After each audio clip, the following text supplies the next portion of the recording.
آقا کریم نے صفوں کو سیدھا کرنے کی تلقین کرتے ہوئے کہا کہ مت سمجھنا کہ میں صرف آگے دیکھ رہا ہوں، میں آگے بھی دیکھ رہا ہوں، میں پیچھے بھی دیکھ رہا ہوں، تمہارے رکوعوں کو بھی دیکھ رہا ہوں اور دلوں میں پیدا ہونے والے خشوعوں کو بھی دیکھ رہا ہوں۔ یہ حضور کی نظر کا کمال ہے۔ اور حضرت عبداللہ ابن عباس رضی اللہ تعالیٰ عنہ فرماتے ہیں کان رسول اللہ صلی اللہ علیہ وآلہ وسلم یرا فی اللیل فی الظلمہ کما یرا فی النہار فی الضوء۔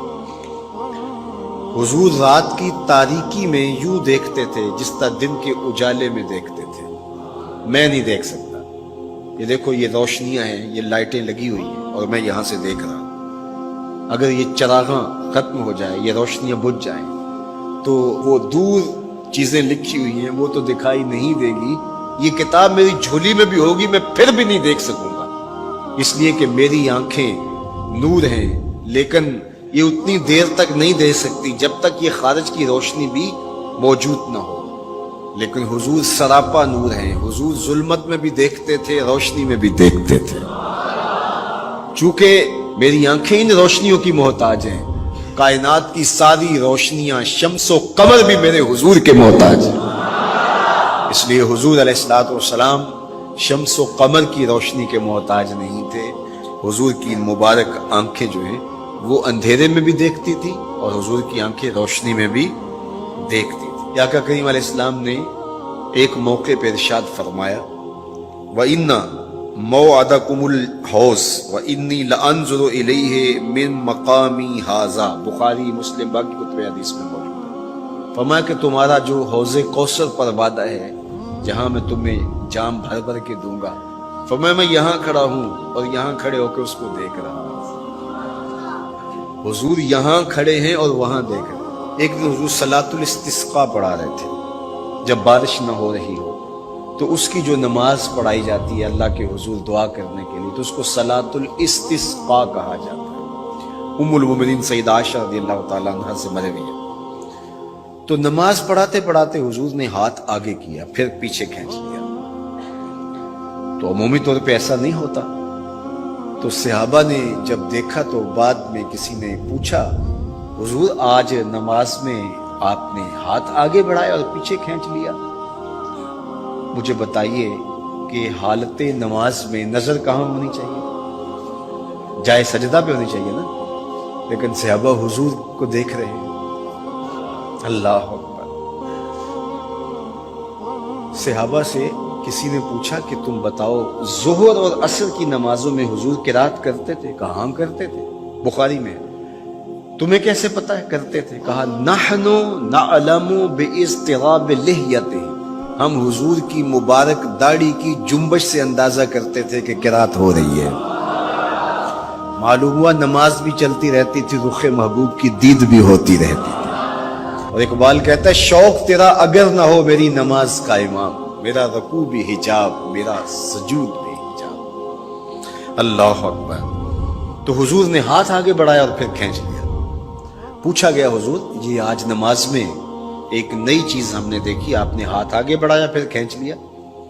فرمایا ہاں، جنت میں کھجوروں کا ایک خوشہ لٹک رہا تھا، میں اس کو توڑنے کے لیے ہاتھ ڈالا تھا، پھر میں نے چھوڑ دیا، اور اگر میں توڑ لیتا تم قیامت تک کھاتے رہتے، ختم نہ ہوتا، لیکن میں نے کہا نہیں چلو پھر قیامت کو ہی صحیح ہے۔ اب حضور کھڑے کہاں ہیں؟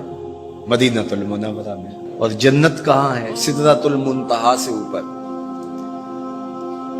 سر پٹ گھوڑا دوڑے اور تیز رفتار گھوڑا، تازی گھوڑا، 500 سال دوڑنے کے بعد پہلے آسمان تک پہنچے، پھر اتنی موٹائی آسمان، پھر دوسرا آسمان، پھر تیسرا آسمان، درمیان میں پھر خلائیں بھی، پھر وہاں سے 7 آسمانوں کے بعد کہیں سدرۃ المنتہا۔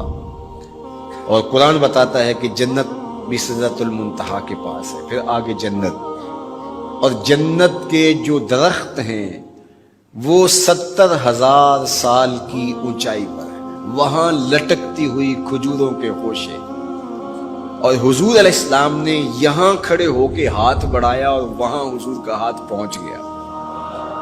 یہ ہاتھ کے پہنچنے کی منتہا نہیں ہے، ضرورت یہاں تک کی تھی لہٰذا یہاں تک پہنچا، اگر ضرورت اس سے آگے کی ہوتی تو آگے بھی پہنچ جاتا. تو حضور کا ہاتھ یہاں سے یہاں تک پہنچا. یہ حدیث پاک میں نا، میں اور آپ ہاتھ اٹھائیں تو ہمارا ہاتھ کہاں تک پہنچتا ہے؟ 5 فٹ قد ہے تو 3 فٹ اوپر ہاتھ پہنچ جائے گا، تو ہمارا ہاتھ 8 فٹ تک پہنچے گا، زمین سے 8 فٹ تک. چلو کسی کا 9 فٹ تک پہنچے گا، کوئی چھلانگ لگا کے اچھل کے اوپر لے جائے گا تو 10 فٹ تک پہنچ جائے گا. البتہ ہماری نظر بہت تیز ہے. ہماری نظر پہلے آسمان کے ٹمٹماتے ہوئے ستارے دیکھتی، دوسرے آسمان کے ستارے بھی دکھائی دیتے، تیسرے آسمان کے ستارے چاند سورج میں دکھائی دیتے.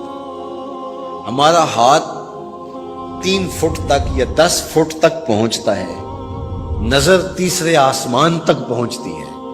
اور جس کا ہاتھ جنت تک پہنچتا ہے اس کی نگاہ کہاں تک پہنچتی ہوگی؟ اس کی نظر کا کمال کیا ہوگا؟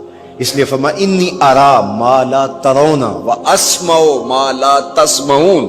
جو میں دیکھتا ہوں وہ تم نہیں دیکھتے، جو میں سنتا ہوں وہ تم نہیں سنتے. اپنے حواس کو نبی کے حواس پر قیاس کرنا یا نبی کے حواس کو اپنے حواس پہ قیاس کرنا سوائے جہالت کے اور کچھ نہیں ہے. چے نسبت خاک را بعالم پاک، کہاں ہم کہاں ان کی ذاتیں بابرکات.